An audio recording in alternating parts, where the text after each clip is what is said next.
ni nani? Nilikuwa mgombea wa urais wa Jamhuri ya Muungano wa Tanzania kwa tiketi ya chama cha UMD. Sawa sawa. Mwajuma, tulikuwa tunataka tusikie kutoka kwako. Unazungumziaje ripoti hii iliyowasilishwa leo kwa Mheshimiwa Rais ya tume ambayo inaongozwa na mwenyekiti Jaji Chande? Ripoti, kwanza nimpongeze mwenyekiti wa tume kwa kutuwasilishia ripoti kwa Mheshimiwa Rais. Ripoti ni nzuri, imesheheni kila mahali ushauri na nini kifanyike baada ya ripoti kukabidhiwa Mheshimiwa Rais. Lakini pia nimpongeze Mheshimiwa Rais kwa kuwa muwazi, kuona ripoti hii angeweza kuipokea peke yake, lakini akaona haiwezekani, atuite na sisi wenzake wa Tanzania, viongozi kwa ujumla, wasikie nini leo anapokea kutoka kwenye tume aliyeiunda yeye mwenyewe.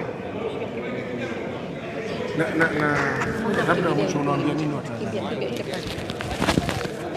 Nawaomba kwanza tuwe na subira. Tayari kama tunavyoona Mheshimiwa Rais yeye ametueleza taifa limeingia doa. Sasa ni wajibu wetu sasa kujisafisha.